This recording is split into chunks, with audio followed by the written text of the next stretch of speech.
Hello, hello. Welcome. Come on in. We are thrilled to have you.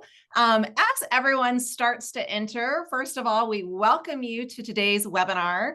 We also really encourage everyone to be as engaged and involved as possible. So please go ahead. Let's start using that chat box. Let us know where you're joining us from. Just go ahead and utilize that chat box, maybe the organization you're with, where you're joining us from in this great wide world that we live in.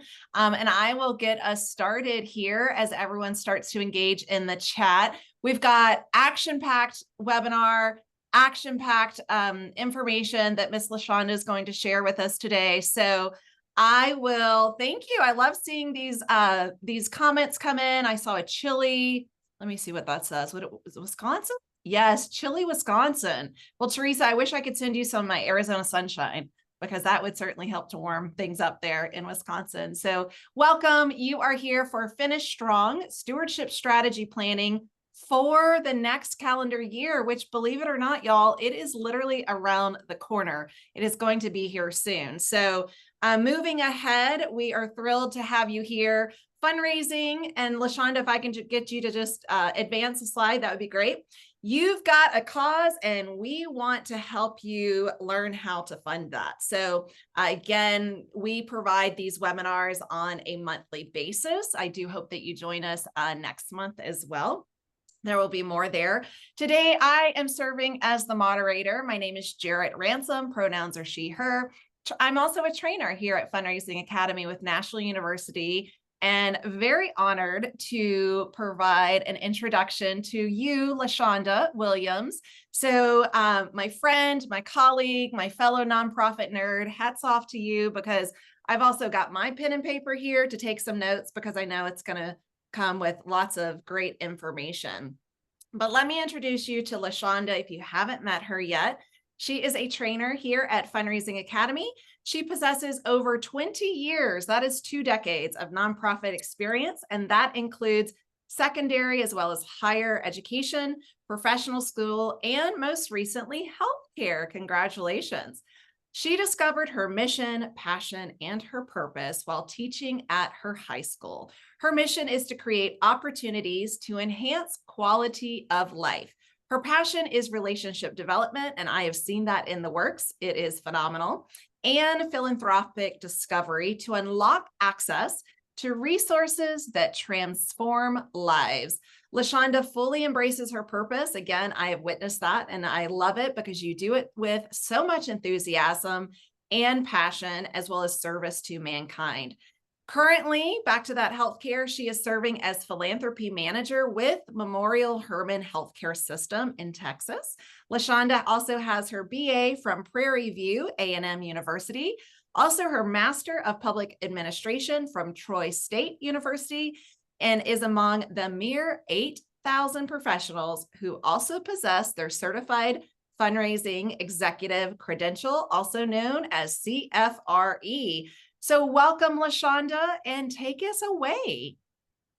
Thank you so much, Jared. As you were saying all these things, I'm just smiling beyond measure. I'm super excited to have everyone join us from various places across the U.S., which is wonderful. And we're excited about today because many of us are in end of year zone because this is the big time for nonprofits, and how fitting that we are prepared to finish strong.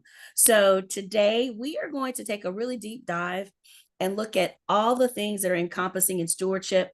And we'll start with talking about discovery questions and how important it is to use the right techniques to unveil donor strategies and understanding where donors lie with the discovery. So as we're thinking about end of year solicitations, it's also important to think about how are we going to follow up with our donors, whether it's new donor acquisition or if it's donor retention. And so during this presentation, we're going to discover the questioning techniques that are important. We're going to activate donors, our current donors, as cause ambassadors. And we're also going to think about how we're going to apply cost selling strategies to develop a comprehensive plan. So these things, these 4 areas that we're talking about today, are equally important, and they'll build upon each other. And this is going to be an engaging session, and we'll start with the cost selling cycle, which is important. For those of you that are not familiar with the Fundraising Academy's cost selling cycle, there are 8 essential steps to the cost selling cycle. And regardless of the gift potential, there are some specific steps that need to happen. And comparable to the donor cycle, the cost selling cycle prepares you for the ultimate, which is the ask. And so with phase 1 of the cost selling cycles, we're breaking it down. It's everything that we need to do to qualify potential donors. So from the end of year perspective, you already have a donor base, and then there's opportunity for new donor acquisition.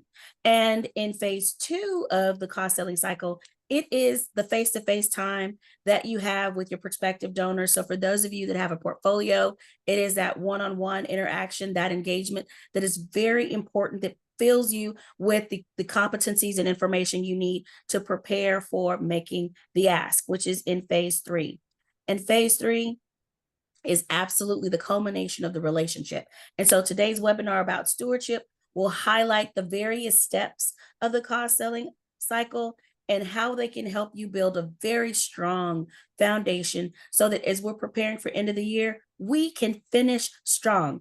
As you already know, it's not how you start, but how you finish. So together, we'll talk about techniques and ways based on the cost selling cycle that we can finish strong together. So as we're beginning to think about the end of year, just a quick poll. Does your organization currently have a comprehensive stewardship plan? And if you could respond to that poll, that would be great, because that'll give us an idea about our audience knowledge base. And then also, most importantly, it'll help me with guiding some of the examples that I share. As Jarrett shared with you earlier, I possess a variety of experience. Between Jarrett and myself, there's probably not one question that can go unanswered today. And so looking at the poll, we're looking to see so far, we've got roughly about 36% are saying yes, and the majority of us at 55% are saying no. And then there's some that are just simply not sure. So for those of you who've responded yes, this is a great thing. This means your organization is on track. So today's webinar, we're hoping that you'll share some of the insight that you have practiced so that together we can learn and we can grow holistically as we have opportunities to do community share.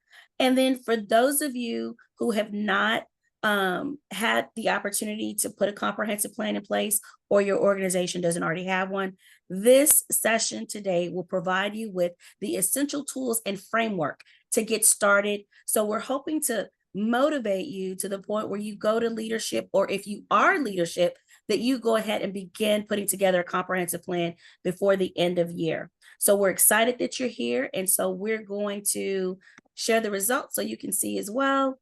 And we have more people that may not have them yet. So this is going to be a very meaningful session. We're going to take a deep dive. And for those of you that have it, don't forget to please participate in the opportunities to share.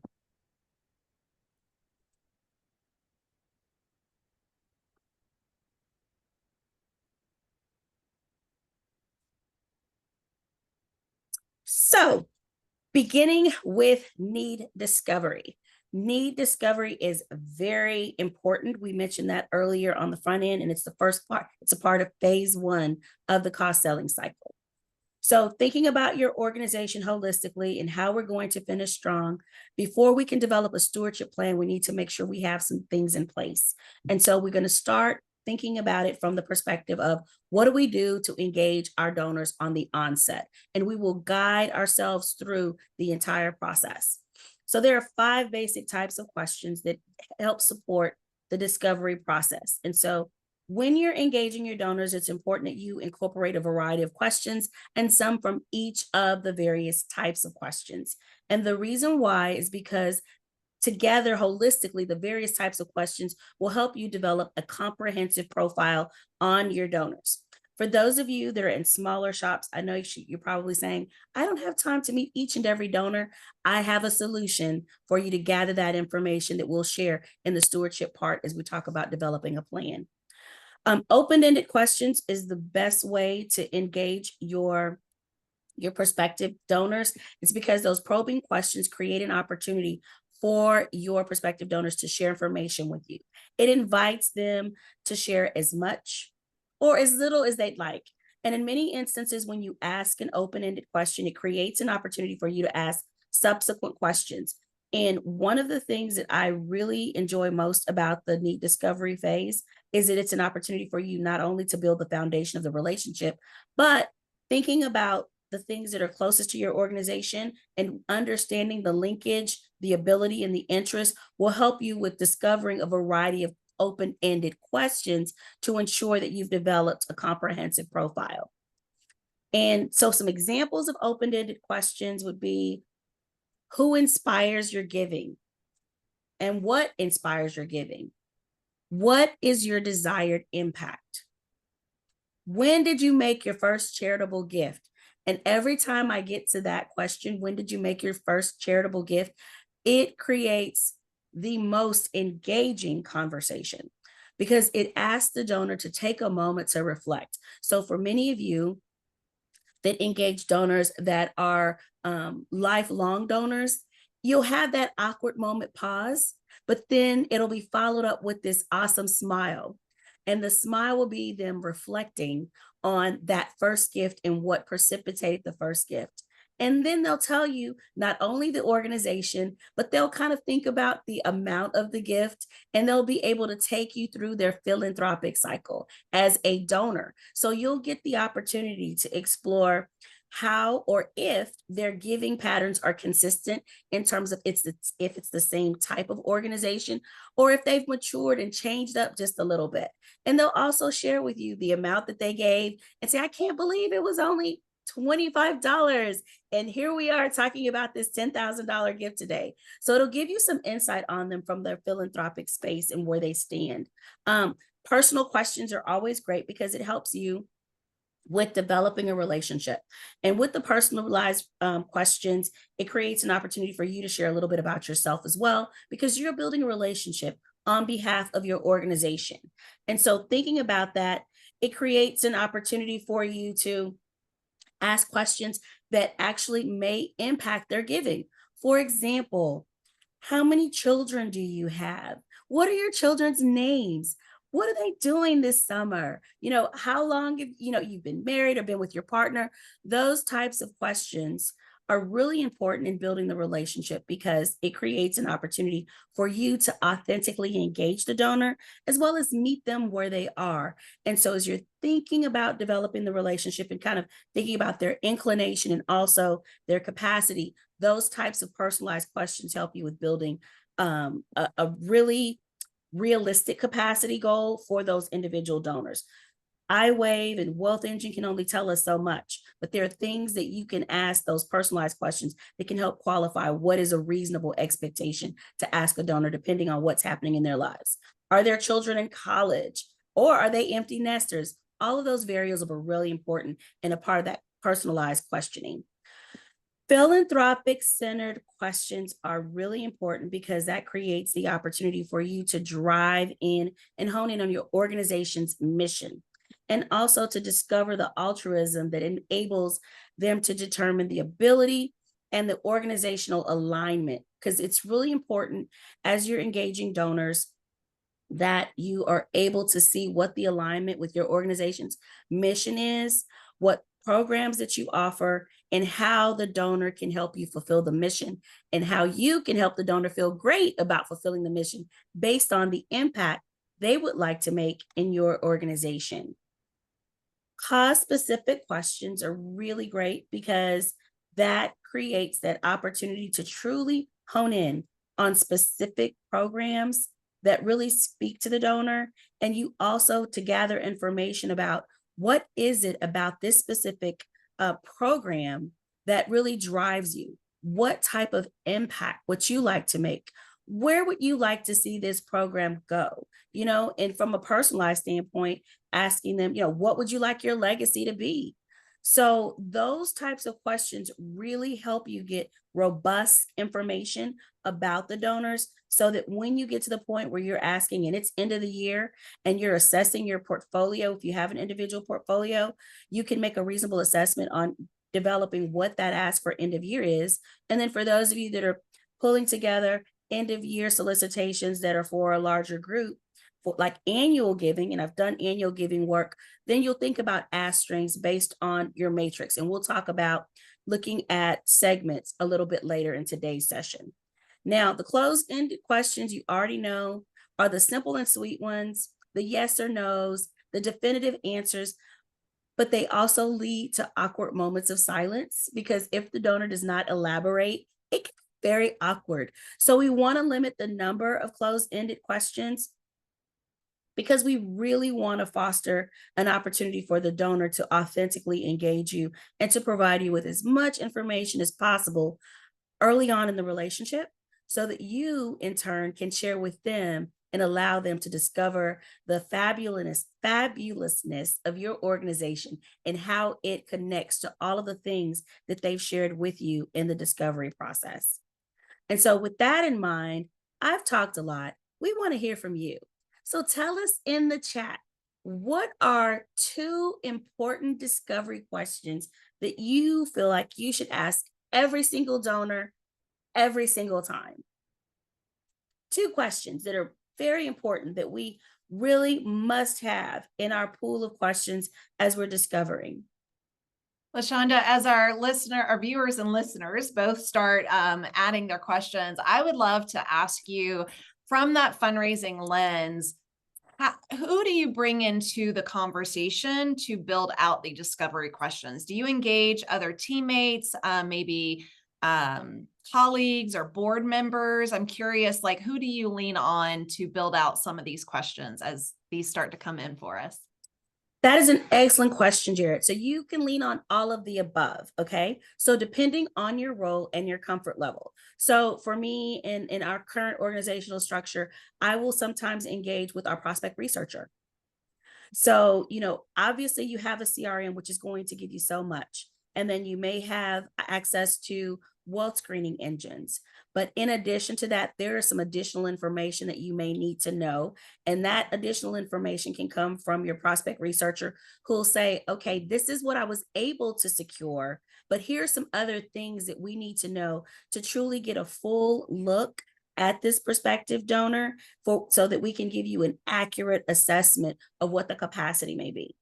From a board's perspective, board members who may know someone that's in your portfolio, or if they've referred someone, they can help you with pre-qualifications because they will know things about some of the donors that you would be absolutely clueless about. How they vacation, what are some of their preferences? How do they spend their free time? Those kinds of questions also are key indicators in terms of determining capacity and also helping you with determining what's a reasonable ask as you go through the donors cycle and qualify them before you make that ask. Great. Thank you. And now we've got a flood of responses here in chat. So LaShonda, let me know if I can help you by reading some of these, or if your eyes are adjusted to the chat box. Let's see here. Oh, do you have a favorite genre of art? Yes, Courtney. Excellent. Because that is important because that allows you, if you're in the arts world, to know specifically how in tune they are with art. And it also gives you some talking points as you're building the relationship. Alejandro, what is the most important, what's most important to you, and how would you like to see your gift make an impact? That is absolutely critical and paramount. Excellent questions. Have you visited any of our facilities, and would you like to arrange a tour? Yes, Janet. Having that experience is very important because it creates an opportunity for them to bond with your organization in a very unique way. And Jarrett, if you could take over a couple more of these questions, I'm going to take a quick drink. I have a little tickle in my throat. Absolutely. So moving up, we have, tell me more about your history with the museum. What brought you to us? That's also Courtney. Great question.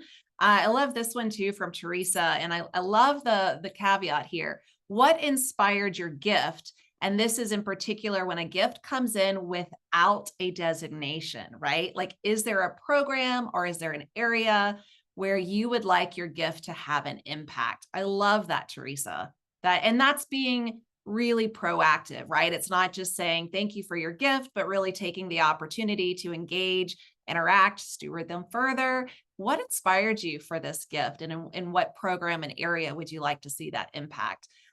Heather also adds, I love your suggestion to ask about their first charitable gift. By the way, she's stealing that.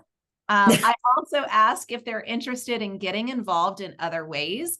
I work in the alumni relations office, so there are many additional ways to stay engaged with the university besides that financial contribution. Kudos to you, Heather. I think that adds layers of engagement for the donor, and speaks volumes. So yeah, good I things here. think we're off to a strong start. What about you, Jarrett? Yeah, absolutely. These are all great questions. And so with that in mind, now that we know what to ask, and we're going to assume that you've made the gift, we're going over this for general practical purposes. And this is phase 3 of the cost selling cycle, which is the final step, because we're going to get ready to dive into what we need to do to create that comprehensive plan. In phase 3 is where stewardship begins. So we're going to assume that you've asked all the right questions, you had a fantastic presentation, and you have made the ask, and the donors have said yes, if you have a portfolio. And for those of you that are annual giving, we're going to say that you have gathered enough information, you've segmented your data, you've sent out your solicitation for end of year, and now everyone is making their gifts for end of year. Things that we need to be mindful of in phase 3 of the cost selling cycle is making sure that we acknowledge those gifts in a timely manner. So what you will notice over the next several weeks as we're thinking about end of year, there'll be more opportunity to engage donors, and people will be thinking about organizations that are near and dear to their hearts. And they'll also be thinking about tax season. So you will start to see a floodgate of additional gifts. And that's where I talked about new donor acquisition. And they'll learn about your organization a variety of ways, whether it be through referral, through an email, through social media posts, or something online. But you will begin to see an influx over the next several weeks. And one of the things that we want to be mindful of is one, which is most important, and that is we must acknowledge all gifts as nonprofit organizations of $250 or more. So we got to make sure we do that. But in addition to that, we want to make sure that there's some key elements in place, just in case if you've not been able to do it up to this point. This is the most critical time to do it, as we want to finish strong and also provide a strong start for the new year. We want to be prompt, and that means we want to make sure that we're responding within 24 hours. Many of our online portals allow us to respond with that automated system, which is great, but we're also going to talk about secondary, tertiary touches that are going to be very important with donor retention as we think about a strong start. We want things to be personalized. And so many of our autoresponders for our giving platforms provide opportunities for us to insert lots of variable data. Variable data is your friend in helping you personalize some of these automated messages. There are a variety of different ways you can do that. Obviously, you'll include the designation or the program. You'll also include the gift amount.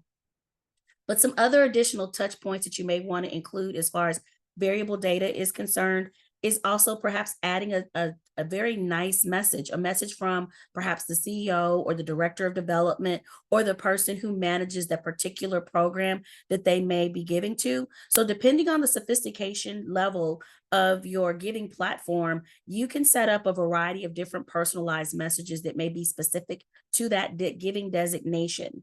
Now, in the event it may not be as sophisticated, I highly recommend considering having at least 2 or 3 variations of those auto messages that you'll change out over the next several weeks, because there may be instances in which donors may make a gift more than once to your organization over the next several weeks. I may make a gift today and I have that automated message, and then 2 weeks from now or 3 weeks from now, after talking to my accountant, I may discover that I need to give a little bit more in charitable giving, And the last thing you want is that donor to get that exact same message. So looking at your calendar and identifying what's realistic and maybe switching out your end of year messages. So like right now, you may have a happy Thanksgiving at the end. And then at the beginning of January, you may have a nice happy holidays message from someone in the office, whether it be yourself, your director of development, your CEO, or a board member. And then toward the latter part of the year, late December after Christmas or holiday season, you may want to have a happy new year message at the end. So thinking about ways that you can personalize and tweak these messages are very important. Also, now is the time to start building some collateral if you don't have any in place in terms of personalization. Now's the time to start videoing, creating some video messages. There are a variety of software programs that allow you to send personalized thank you messages. But you know what? Our smartphones are smarter than us. And we can put together some phenomenal videos with our phones. And believe it or not, most donors can really appreciate the less is more approach. And in many instances, they appreciate that personalization of that cell phone video more so than you putting on this production and paying these high fees to produce this message. Because they're like, well, how much money did they spend? So those are good things. And my go-to, the one thing that always causes me to pause as a donor is a handwritten message. You know, it's not broken. Don't fix it. It always works.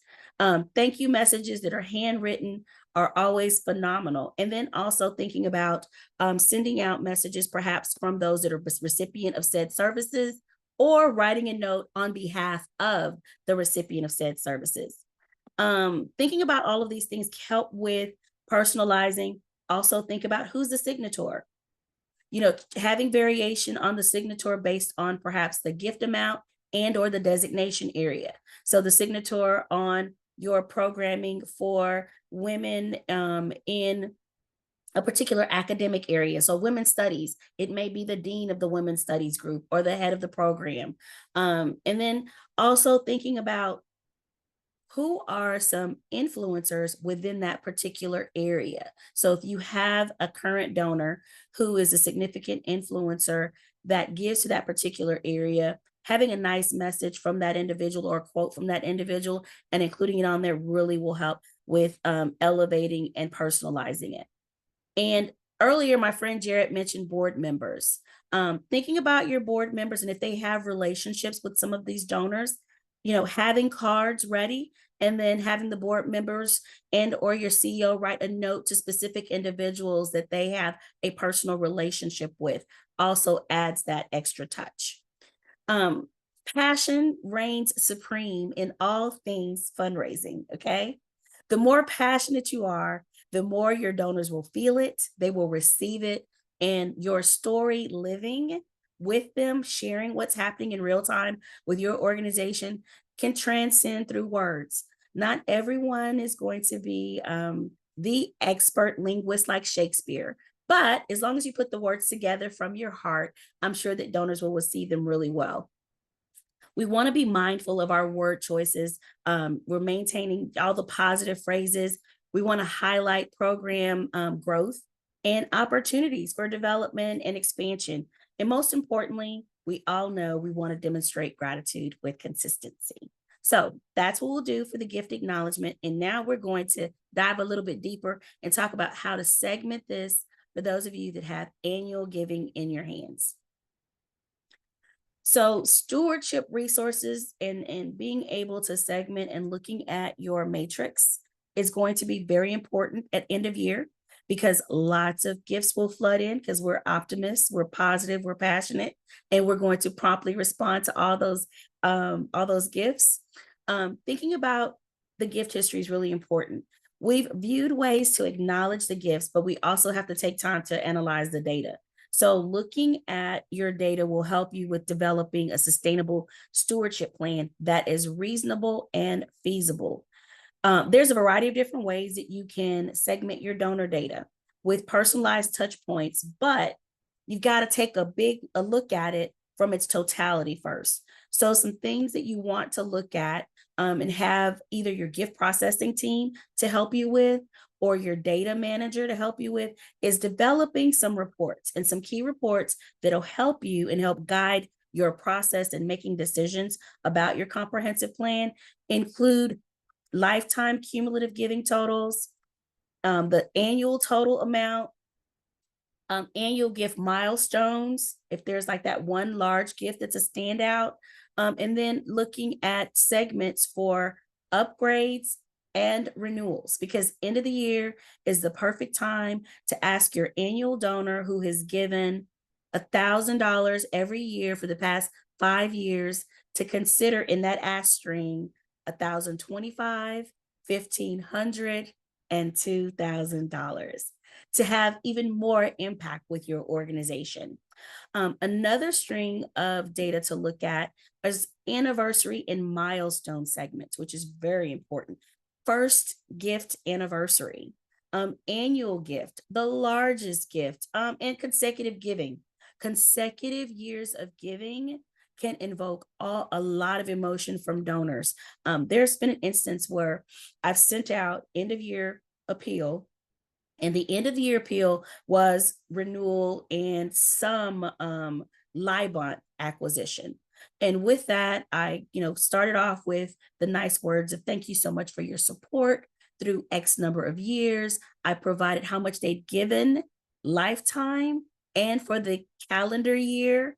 And I asked them to increase by X amount of dollars to be at the specified level to be eligible for a giving society so that they can make even more impact with that particular group in that particular society. So that's one way that I've done that really is proved to be quite effective, especially at the end of year.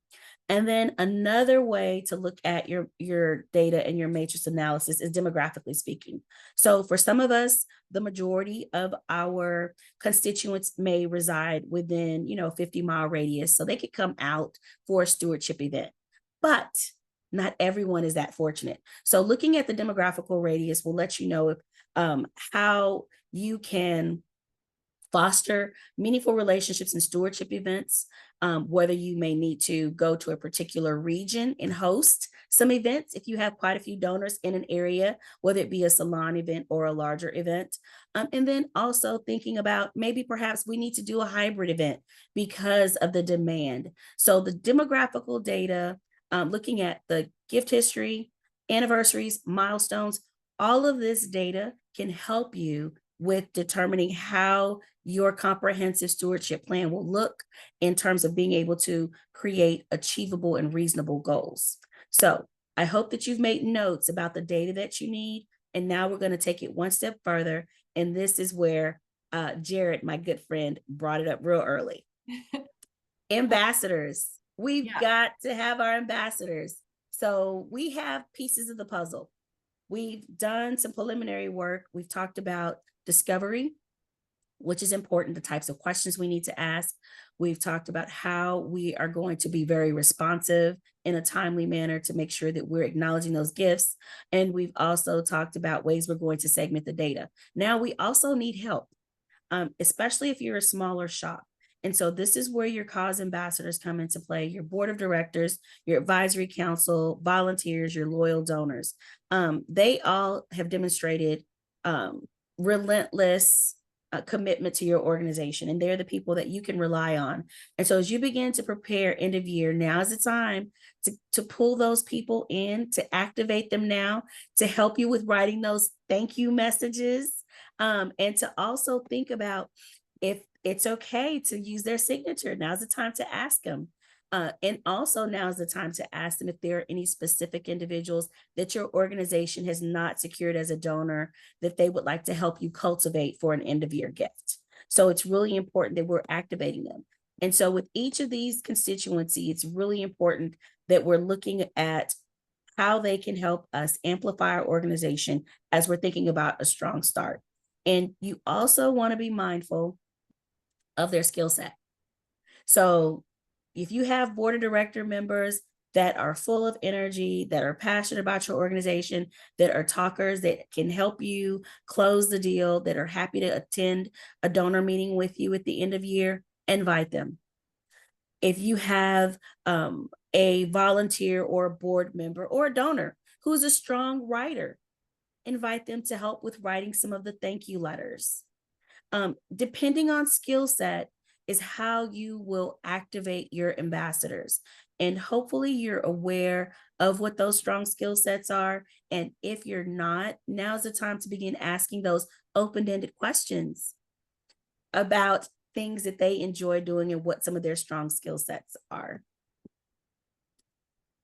So as we're thinking about these ambassadors and how we can activate them, we want to hear from you. Which of the cause ambassadors have you incorporated in your organization to date? And that can be in any capacity. So if you have board of directors, you have advisory council, volunteers, let us know. We want to know what access you have to supplemental resources beyond your paid staff. We're getting some great answers in. We've got quite a few people responding to board of directors. Now, Jarrett, while we're waiting for the poll to get ready to close, chime in. Tell me what some of your engagement has been like with board of directors or advisory council as it relates to stewardship. Oh, I love it. That is a great question. So I just created a choose your own journey because I am of that age range when I was reading, books as a young child that you got to choose the final ending, right? Turn to page 24 if you chose this, turn to page, 36 if you chose this option. So I made it playful. I created a choose your own journey, whereas we required 100% participation from all board members to either make phone calls of gratitude, phone calls of renewed commitment, right? So one, complete gratitude, another one, a soft ask, but renewed commitment. And then the third option was handwritten notes, truly. Yes. So I provided the script. Then curated the list based off of all board members. Great. So I personally, LaShonda, did not give the board members an option to opt out. It was I love it. Everyone's in. Exactly. We have to be all in if we want to finish strong. Yep, exactly. So with that being said, we had about 50% to said that they've activated the board of directors. We've had 17% with the advisory council, 8% with volunteers, and 25% all of the above. We are on our way to a strong finish. So this is fantastic. And so with that being said, now we're going to take one step further and dive just a little bit deeper and in the chat, because this is all about stewardship and we're building off of the knowledge that we obtained through our review early on about the cost selling cycle. And now we want to take a deeper dive. In the chat, share with us what has been your most successful donor stewardship strategy. Now, there are a variety of different strategies to implement, but we want to know what your strategy is. And while they're writing in the chat, Jarrett, I will share with you the importance that you already know of planning. Planning drives the implementation. And so I'm happy that everyone is on today because that means that they are ready to get started with planning. And that is the next slide. And so today, what is very important is that we do our best and be good stewards of the revenue that's given, but most importantly, that we also follow up in a timely manner and that we create meaningful experiences for our donors. And so the example that I'd like to share with you all, that's my example of the most successful strategy. It's many moons ago here in the big state of Texas at one of the premier institutions, University of Houston. I was working in the external relations office, and I can remember many moons ago, like it was yesterday.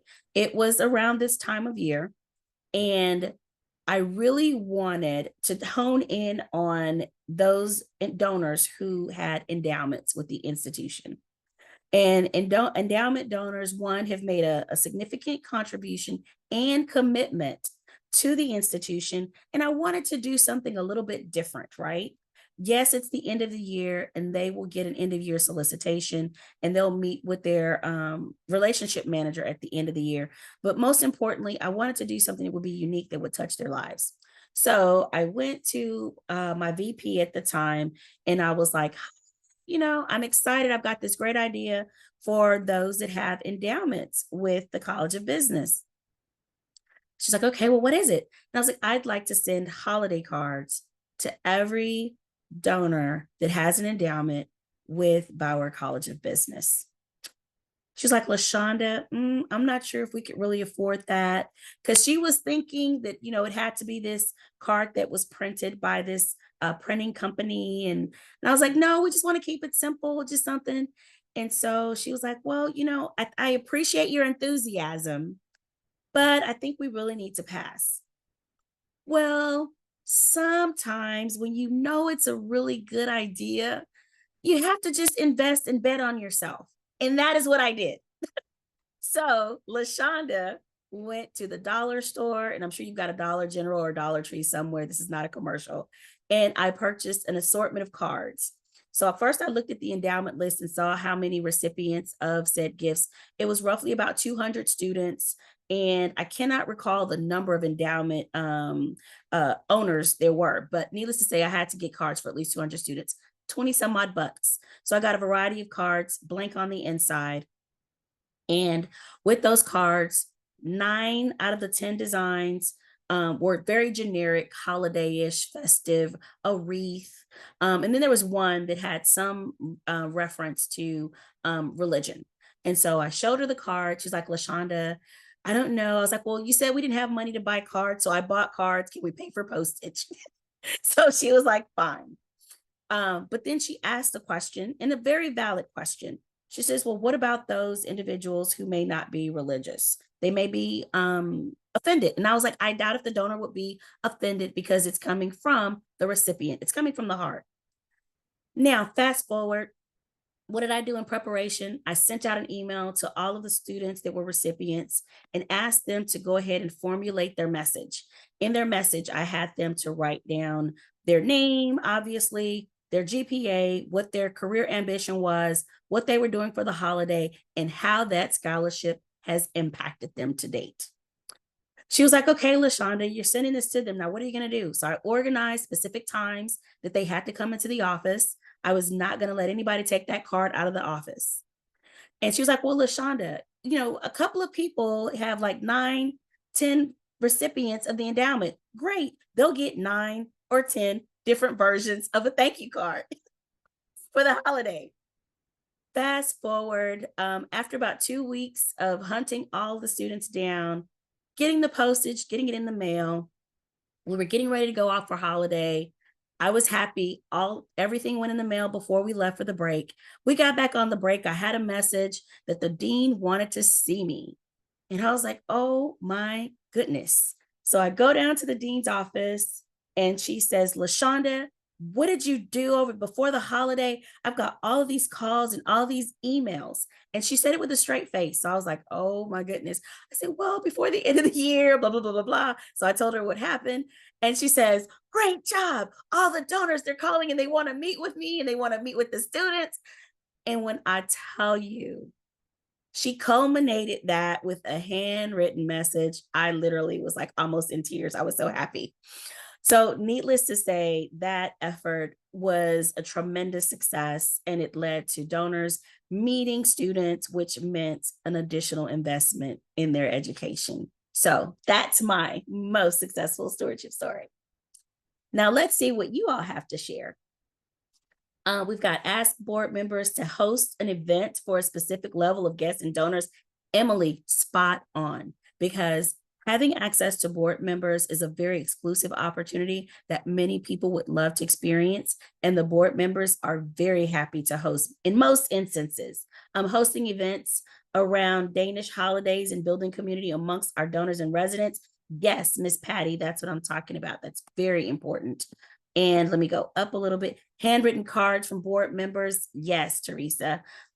These are all things that are very important. Courtney, for me personally, handwritten thank you notes, coffee, lunch, for museum events. Absolutely. Those are the things that are very meaningful to donors.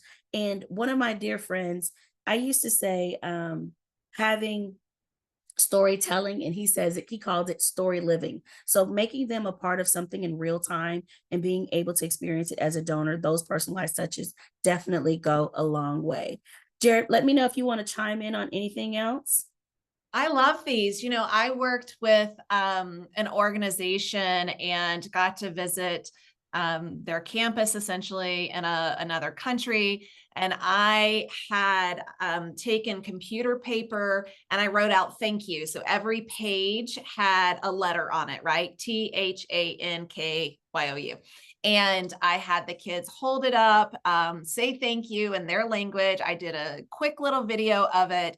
And that was phenomenal. It cost very little, right? Like time of going back to my childhood days where I got to like bubble in the letters and do some polka dots and just decorated this in a very simplistic way, LaShonda. But I turned that still image into a note card. And so that was the cover of the note card. And then I also included the short little video in an email. And so back to the smartphone, right? Like these things are tools. They are good for us. And you're right, they are often smarter than us. But it doesn't always have to cost an arm and a leg. We can do this, pretty cost efficient these days. So thanks for letting me share. Absolutely. And those are the things in many instances that cost the least, that mean the most. And to me, it's the little things. And in instances when you're dealing with exceptionally high net worth donors that have access to everything, I promise you, it is those little things that we think that are not worth the effort because you may think it's not as important, but those are the things that are important. And that's also why it's important for us to ask those discovery questions about how they'd like to be recognized, because we want to be able to personalize experiences with your organization so that we can finish strong. And with that being said, we are on the high end. Now, this is where you want your notepad. So thinking about the finishing strong, okay? We've covered a variety of different aspects. We've given you an overview of the cost selling cycle. We've looked at phase 1, we've looked at phase 3. We've talked about acknowledgments of gifts for those of you that are in annual giving, how to use that data. For those of you who have portfolios, also looking at that data, making sure that we have robust information about our donors, how we formulate questions to get information, and then also importantly, how we want to steward them and how we want to make sure that we're personalizing the messaging at the end of the year. So to get started with your team, if you've not already done so, when we think about finishing strong, it's going to require some planning. And that means you may have to take an hour or so with your team sooner rather than later. And I would probably try to do it this week or as soon as you get back from the Thanksgiving break. So with that in mind, you want to have SMART goals, and everyone knows about SMART goals. They're simple, they're measurable. You want to have quantitative numbers so that you can have a realistic goal of how many touch points you want to have or how many instances you want to have a personalized specific stewardship activity. So thinking about that from that standpoint and what your participation goal may be from a numerical standpoint. Qualitative, which is transformational, which is really important, and it impacts based on services provided.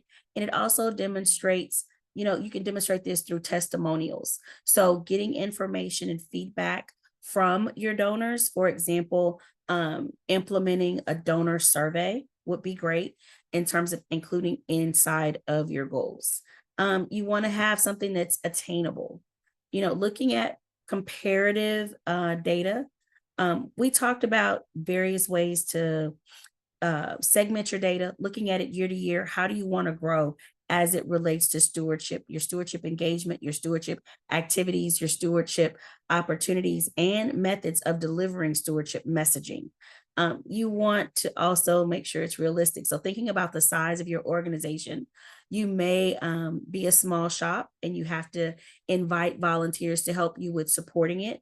You may be a larger shop and you may be able to divide and conquer. But either way, you want to make sure that these goals are realistic, that you have the staff, the revenue, and you have the ability levels available. I mentioned earlier that, your strong suit may not be to be a passionate writer, and you've got some volunteers that are extraordinary writers, that's an opportunity to invite them in to be a part of this. And then your T is for time, and that means time bound. And in the perfect world, we're going to look at it as a year-to-year comprehensive plan. You'll start with a 3 to 5 year plan, and then each year at the end, you'll assess to make sure that whether or not you need to make any adjustments. Now, you want to make sure that it's also encompassing of multi-channel communication. As you know, many of us have mixed donor bases. So you've got a variety of generations, you've got a variety of preferences. So we want to be able to enhance our organization effectiveness by strengthening relationships with stewardship, but we first must consider what are our touch points going to be. So how do you determine what your touch points will be in the method that you'll convey the message? Effective way is have multi-channels. Multi-channels meaning that you're going to look at mail, you're going to look at electronic. Everyone, there's a mixed, should I say, response to mail. But one of the measures that I've used that has been very effective for me as it relates to mail is taking a look at how your gifts are coming in and making sure that those individuals who take the time to write a check receive a piece of mail. For those that take the time to write a check, make sure they receive a piece of mail. And the reason why they're taking the time to write a check is because they're in a specific demographic and their preference is mail. They're letting you know that that's their preference. So those individuals, for certain, you want to make sure that they get mail from you. They're the ones that will definitely appreciate those handwritten notes. And I can tell you from experience that there was a specific individual when I was in an organization, we did end of year donor survey, and the donors had the option to respond to it electronically or mail. And one of the donors who chose to send in something via mail wrote some lovely things, and I had some thank you cards, and we also sent out some commemorative gifts for those that completed the survey.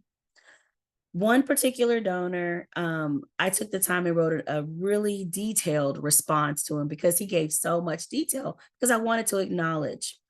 So I wrote the note in spite of dissenting opinions, and I promise you, I'm not making this up. That exact same donor, in turn, sent a gift to that institution.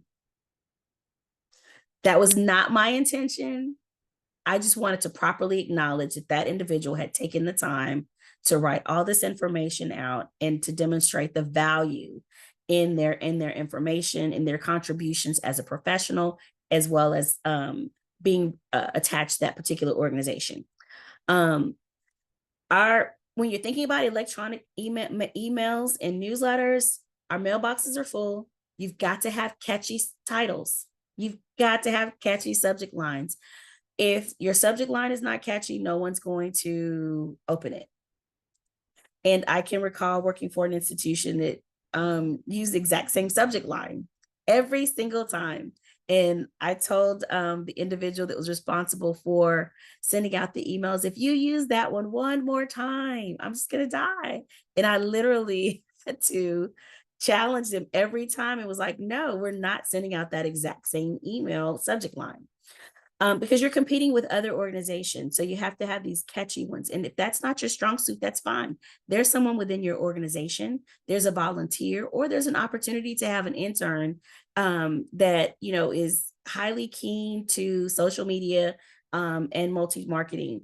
And then the multi-channel approach overall, social media is important, but when you're thinking about social media, there are specific ways that you'll brand and market your organization. So if you are with a larger organization, if you have a branding and marketing team, you want to confer with them. But if not, and it's a smaller shop, then identify what is your brand, make sure that the content that you're sending is in alignment with your brand, and most importantly, be specific. Make sure that you're identifying, what font you're going to use, what size you're going to use, quality control on both video as well as print media is very important. You also want to make sure that things are personalized, and we've talked about this a couple of different times. Things that you can also include with your multi-channel communication. having organization welcome packages for new donors, having thank you videos, annual giving appreciation events, as well as an annual report. And I mentioned earlier having a donor survey. It's really important to have a donor or engagement survey each year so that you can understand what your donor preferences are, and also so that you can make decisions based on what their preferences are, because we want to make sure we're personalizing.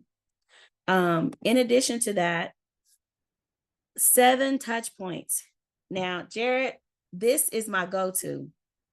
When I was in the annual giving space, this was so easy for me.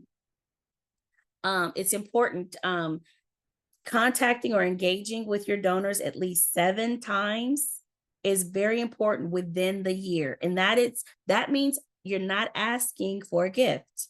You are genuinely engaging them. You're informing them, you're stewarding them. And you want to make sure that your data has great integrity. So you want to make sure your data is accurate, and you want to verify all the lists. Because earlier we talked about the various types of matrix and the segments. This is where your segments come into place, and making sure that you're able to have multiple templates, so that when you're exporting data. So an example, we talked about your donor anniversary month. So you can export a group that made their very first gift in January, in February, and March. That's an engagement touch point. Birthday month. In addition to that, thinking about specific gift program areas, designations. There are a variety of different ways that we can use the data to segment them to be a part of our 7 touch points. With surveys, you want to make sure that you're asking those open-ended questions, but then also having some that you're offering some options so that you can quantifiably say that 25% of our donors would prefer this, or 75% of our donors fell within this category. So there are a variety of different mechanisms that you can have in place for 7 touch points. Other touch points to consider include holiday cards, which we've talked about earlier, gift milestone anniversary, and giving milestones. I love the giving milestone because it acknowledges the long-term contribution to your organization and can demonstrate the totality of their impact, especially when you're thinking about annual giving donors, because some of your annual giving donors may give once a year, they may be monthly, and they may think that perhaps their gift is not as impactful. But if you show them what their lifetime giving total has been, that is a way to demonstrate tremendous impact. Also having an annual report in place. Annual reports are really important, but sometimes they can be a lot depending on your organization's size and structure. So some people opt to have an impact summary where you have infographics that talk specifically about ways that your organization has impacted the particular sector, the revenue raised, those areas that have been funded. And then it's also an opportunity to demonstrate the area where there may be additional need for support. So that's where it could potentially be a soft ask. And I've done annual reports before in the past, and it also included highlighting donors. Now, when you think about highlighting donors, most people think exclusively about high-level donors. But I am a little bit different. And that monthly donor really can make a difference over a lifetime. And it is a great opportunity, especially at end of year, to highlight a monthly donor, because if people are not aware of monthly giving, or if they've not considered monthly giving, it now becomes top of mind. I read that story about Jarrett. She's been giving every month for 10 years. Oh my gosh. Imagine what kind of impact. And we want to catch them for the new year. You know, everyone has these New Year's resolutions. Well, now's the time. And I'm going to tell you that it was right about this time last year that I received a phone call from a nonprofit that I would sporadically give to. Like, you know, if there was something in my email box that was for a specific action, or if they said double your impact, we have a matching donor, I make a gift. End of year, literally right about this time, I got a phone call. And they were like, thank you so much for giving over the year. We appreciate your support. Did you know your gift has helped impact X number of families providing food? Oops, I've given away the organization, kind of. And we are excited about your support. And we would like to invite you to join our monthly donor circle. I had not considered monthly, but they told me how much I had given over the year. And you know what? And they gave me reasonable increments. And the increments that they asked me for, I actually increased beyond that increment amount. I was like, you know what? I could do a little bit more than that. So I say that to say, Jarrett mentioned phone calls earlier. And I'm saying to you that it's really important that we take the time to try to make those phone calls. If you have volunteers that are available to help, if you have staff members that are available to help, those touch points really make a difference. So I'm going to go through the list of sample touch points, the 7 that I mentioned. So in case if you didn't get a chance to make a note. Autoresponders, which is your online giving, acknowledgement letters, birthday cards, gift anniversaries / lifetime giving, annual reports, summary reports. And with that, making sure you highlight some of your donors. And then the 7th one, organization sponsored donor experience. Now that is what I'm talking about.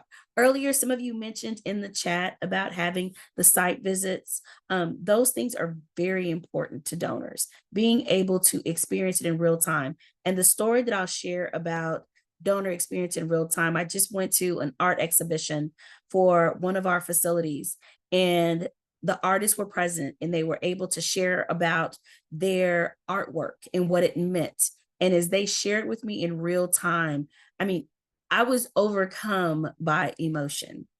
So those visits, that in-person real time, really, really make a difference. Those are examples of 7 touch points. Now, annual report impact. Wow. What can we say? We mentioned earlier 2 different methods, qualitative and quantitative. You want to take a mixed method approach.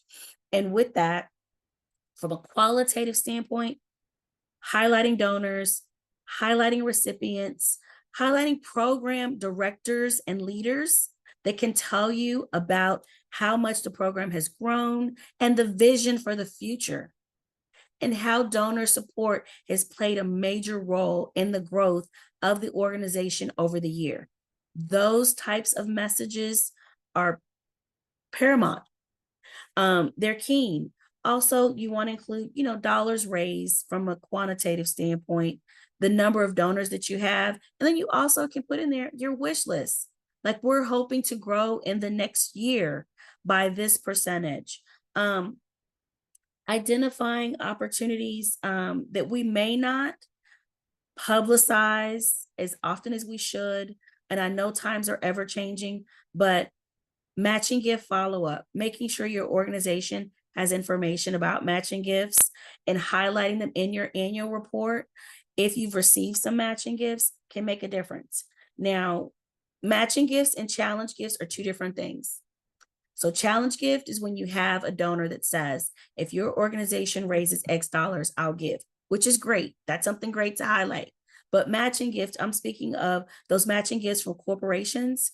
When LaShonda gives because I'm an employee, then my gift can become double or triple my initial investment in your organization. And so when we're talking about impact, we also want to acknowledge and recognize those corporate relationships. You want to make sure that you're using high resolution images and videos. My last annual report, we did a hard copy as well as an electronic copy. And earlier I mentioned to you, pay attention to how donors make their gift. I made sure that every donor who makes a gift by check or made a gift by check received a hard copy, because we wanted to order a modest amount, because we know printing can be very expensive. And for those of us that are eco-conscious, it's a lot of trees. So you want to make sure, again, that you're meeting people where they are. And then you want to make sure that you have it available on your website. Some organizations opt to not list all of their donors because some of us are searching for new donors and we see liked organizations. So that part you may not necessarily want to publish on your website. And if you choose to, you want to make sure that you have donor permission to print their name, to put their names in print. Jarrett, I know you were writing tons of notes down. Give it to me. What you got? Let me unmute myself. I really was. This is fantastic. I'll share too for the annual impact report. I often do a 2-page front and back infographic that is a condensed version of the larger annual report. I use that and we'll send it to grantors. I'll use it in social media. Ironically, I did a presentation for Fundraising Academy about how you can rinse, repeat, recycle your content right throughout the year. And so these are all fantastic, LaShonda, because that impact report should be used in so many different ways, right? Like not only social media, but perhaps in a direct mail solicitation, right? Like make sure you're leveraging these tools that you're creating because you're creating them for the organization. I love the SMART goals. I'm also curious, LaShonda, and I know we're not quite in the questions yet, but I am curious, how often do you revise this comprehensive stewardship plan and strategy? Like, is it a set it and forget it, or do you go back and review it? It is a set it and forget it for a year. For the Okay. year. And Okay. then you want to go back and you want to review after a year of full cycle of implementation because you want to evaluate what was effective and what wasn't. So I start big picture and I want to, put out like a 3-year plan, but each year I want to go back and revisit because if something was not effective, we don't want to keep doing it. And if something was effective, then we want to amplify it and grow it.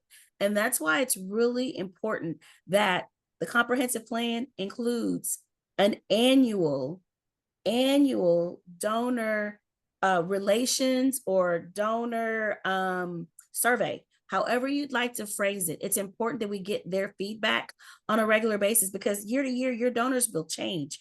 I'm hopeful that you will acquire new donors, which means if I joined your organization and made a gift after you had your last donor survey, and if you don't do one for 2 or 3 years, then I'm not in the pool of those that you're considering as you are putting together this comprehensive plan for the year. My preferences are not accounted for, so it's important. So it's a set it and forget it for a year, but you also want to rinse, repeat, revise, and update. And her presentation was phenomenal, just so that you all know. Thank you. Yeah, no, this is fantastic. I know that we've gotten some great comments here. We definitely want to finish strong because I cannot believe it. We are really coming up on December 31 and it's going to be here in the blink of an eye. December 31 is tomorrow, as far as I'm concerned. Yesterday, as far as we're concerned, right? Right. This year has gone by really fast. And that's why it's very important that we take the time as professional fundraisers to plan. Oftentimes we are constantly on the go. We're in front of donors, or we're planning for our next mailer or our next solicitation. Well, now is the time for us to take a moment to pause and plan so that we can manage our time more effectively, more efficiently, as well as our resources. Resources year to year will change, but what will not change is the need to provide your donors with a touch point.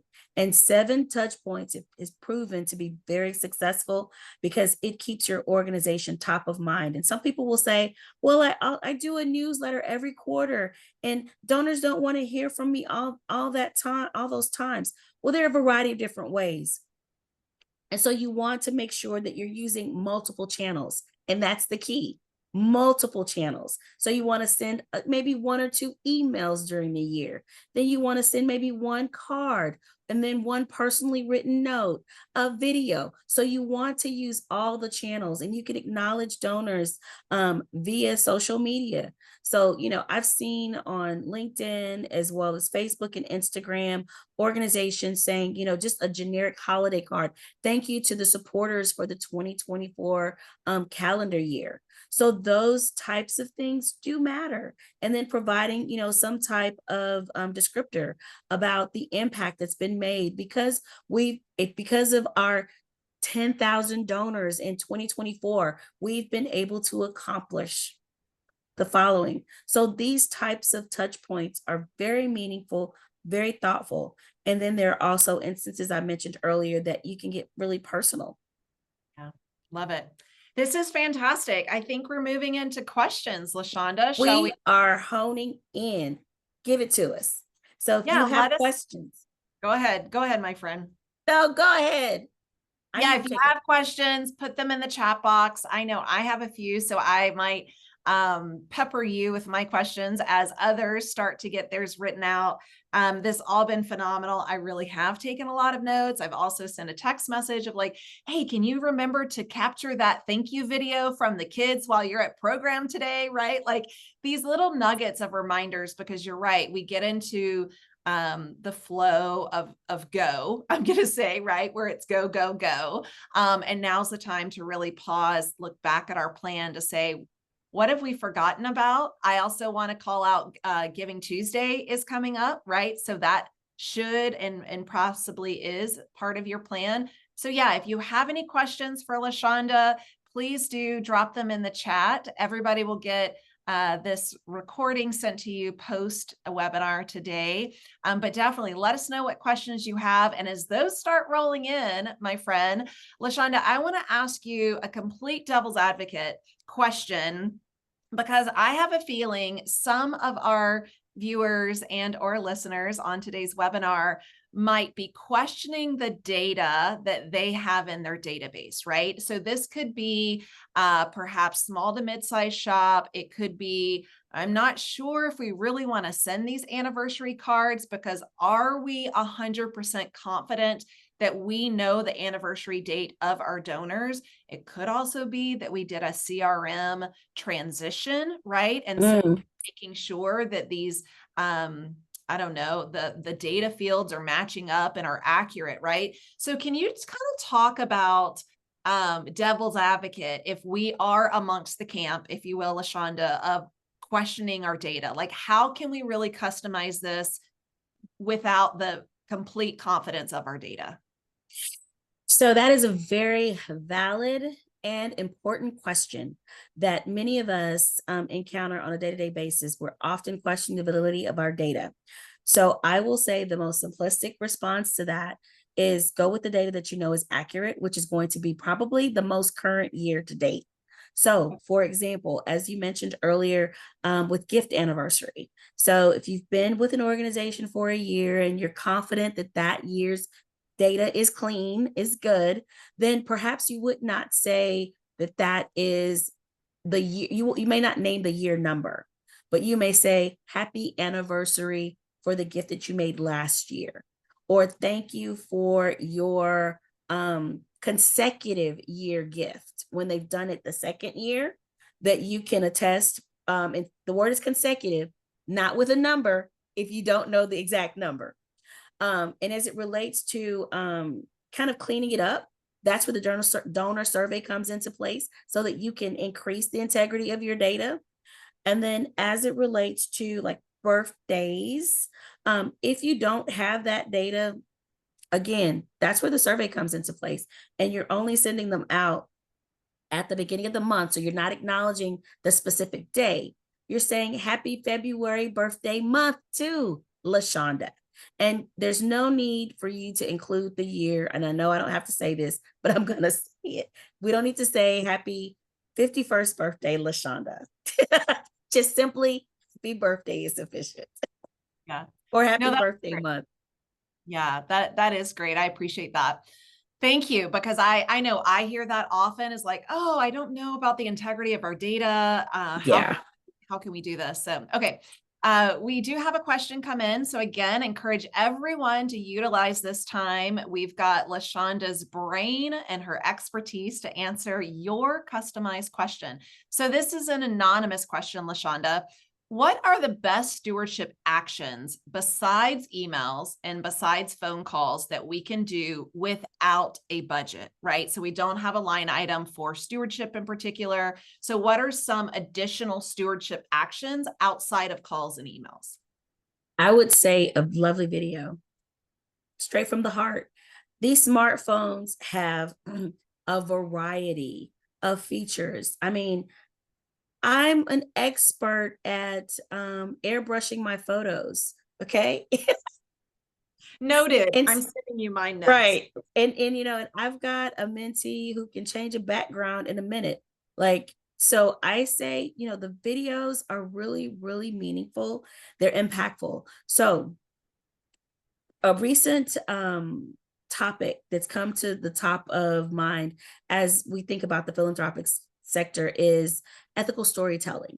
So when you are sharing impact, whether it be a video or photo imagery, you want to make sure that the way that you display individuals in your organization reflects ethical behavioral practices, and that it demonstrates people in their highest light. We talked about the responses and the 4 Ps: positive and passionate. So we want to make sure that when we're storytelling, we're telling stories of encouragement and inspiration, and we're telling it in a way that does not make an individual feel less than, and we're not telling it in a way that can be perceived as less than stellar, or the word that I'm looking for is, and it's a basic word, needy, for lack of better terms. And Okay. so thinking about videos and putting together inspirational videos that can highlight the various services, programming that your organization provides, and demonstrating imagery in a positive light with language that is positive and reflective of inspiration and strong desire to continue to achieve and grow is the way to go. So I love video concept because it's simple. Everybody has a cell phone.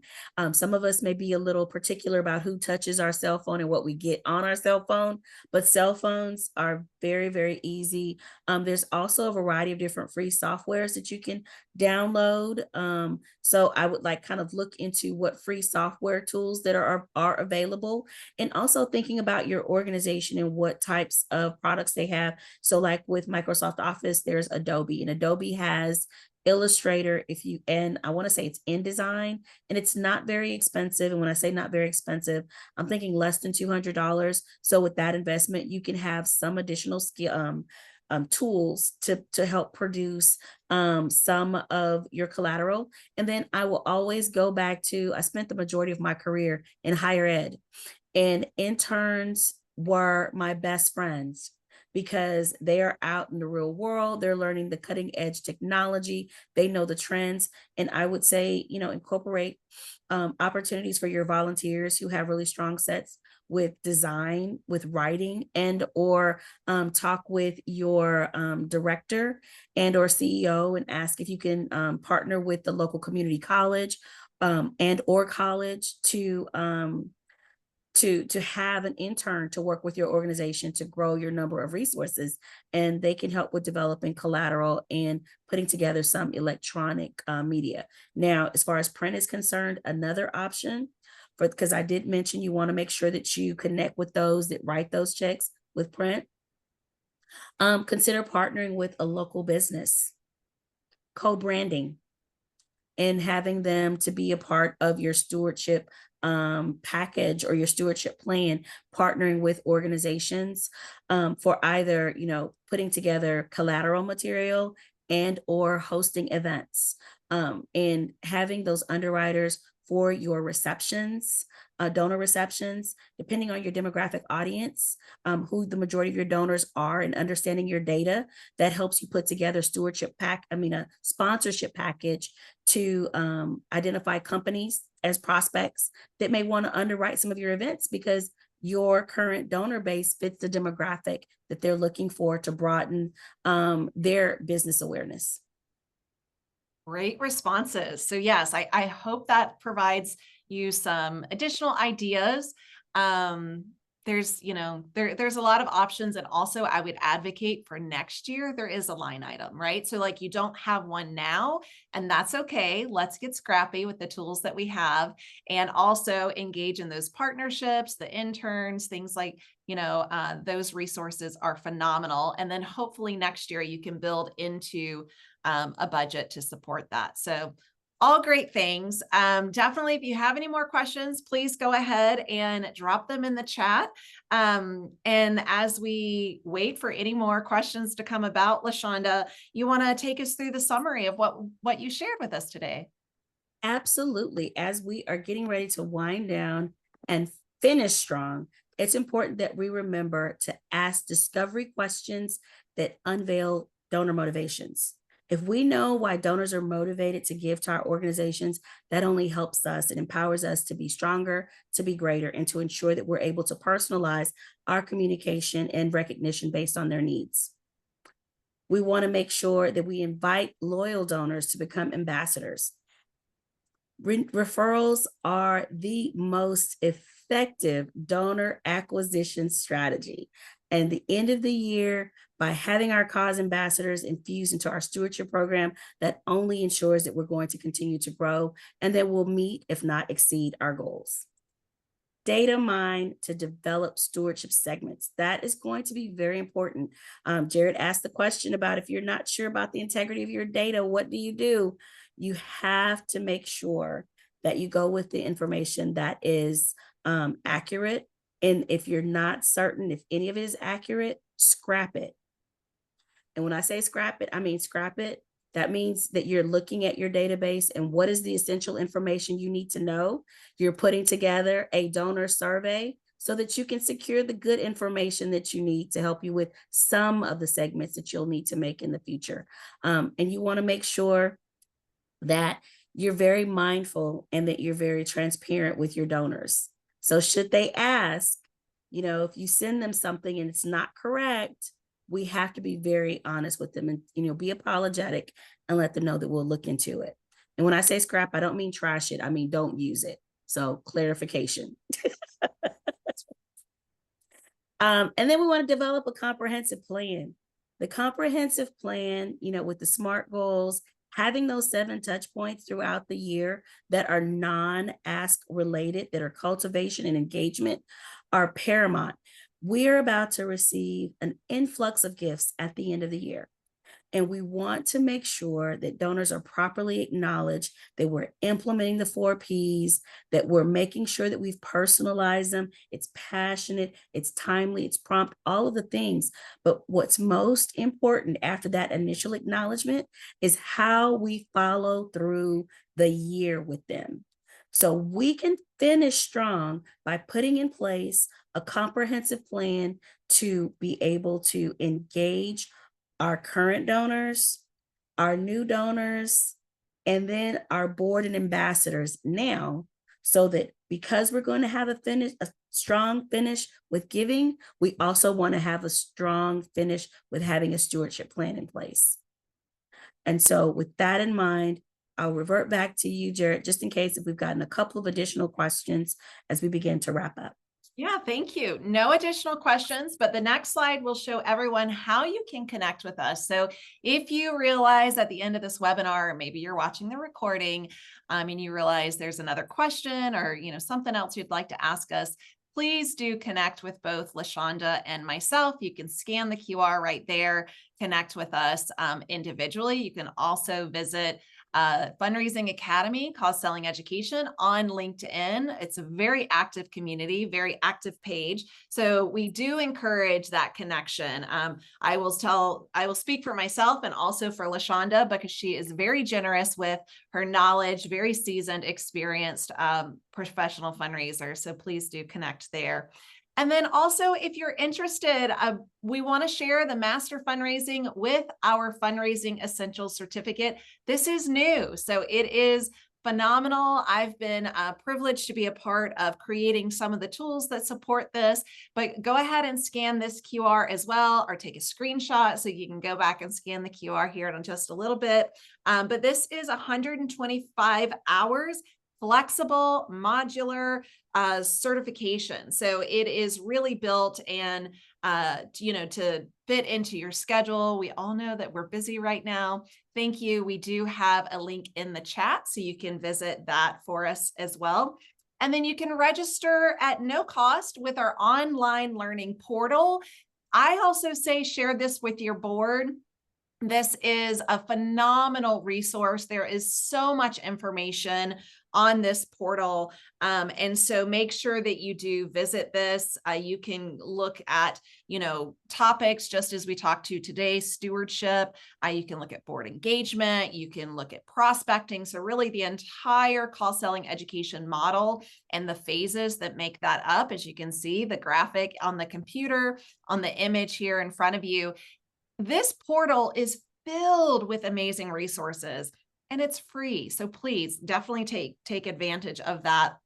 And I'm going to make a shameless plug, because as I mentioned, every single month, Fundraising Academy provides these webinars to you at no cost. So please join us next month. It's actually going to be, I'm referencing my phone, December the 18th. I will be the presenter there, future-proofing your nonprofits. And I'll be sharing strategic planning strategies to build sustainable growth in 2025. So as you can see here, tons of resources for you and your team, as well as your board members. So please do join us for next month. And then also look ahead, because next year we will be providing even more tools, even more resources. So thank you, LaShonda. I am so grateful to serve as your moderator. Fantastic information. I'm also so very grateful, as I know you are, to have everyone involved in today's webinar. Thank you for being part of this community. Thank you for sharing, not only in the poll, but in discussion. We wish you all the best. We hope that you are managing some overall wellness, as end of year is here. We mentioned that, right? Like it feels like we're already December 31. So thank you so much for your time. Thank you so much for your participation. Enjoy the rest of your day, and we hope to see you in December. Thanks, everyone. Finish strong.